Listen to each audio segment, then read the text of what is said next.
Yet I supposed it necessary to send to you Epaphroditus, my brother, companion in labor, and fellow soldier, but your messenger and he that ministered to my wants. Now let's pause for a little bit to understand who Epaphroditus is. I think the one verse gives a great description of everything we need to know about the man. He's a brother in Christ.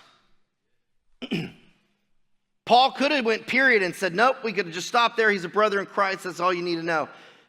But he continued and he goes, he's a companion in labor, which means he's a co-laborer for Christ, which means him and Paul work together. They were in the trenches together in whatever that looked like in serving the Lord for the church. He's a fellow soldier. Paul understood that we're in a spiritual battle. He understood what comes against the church when you're trying to plow through to proper ground. What it looks like when you're trying to serve God and the enemy comes up against you. I'm telling you what, and I said it Friday night, I said it in Wichita, and I'll repeat it again today. The amount of spiritual warfare leading up to this week right here, right now, has been absolutely horrendous. We felt it before the men's conference.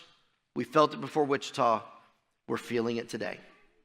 There is a resistance anytime something spiritual tries to move forward. The enemy is always going to cause resistance, especially if it's God-led.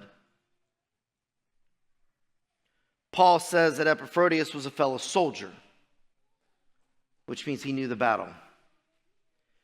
He was the messenger to the Philippians and someone who ministered to and on behalf of Paul. This is someone Paul knew personally. Wasn't just some random person he sent out there. Epaphroditus was his friend. Verse 26, for he longed after you and was full of heaviness because that you had heard that he had been sick. Epaphroditus was upset. He was depressed. He was down because the church found out that he was sick unto death. Now you can take that however you want to. The fact that he wanted his private life private, or he was a little depressed because he realized what kind of person Paul was and knew what kind of stuff he's going to say. Because Paul didn't pull punches. He said it exactly the way he wanted to, and he never apologized for it. You heard that he had been sick. That sick is a Greek word, asthentio. I know I mispronounced it. Greek scholars, you'll just have to deal with it. It means to be feeble, weak, and to be without strength or feeling powerless.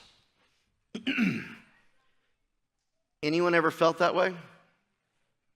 The rest of you are just not raising your hand. I want you to understand something, though. This word is only used specifically 3 times to denote something other than just a physical illness. That word is used when it's called overworked. See, we know this. Epaphroditus worked himself nigh unto death for the purpose of the church.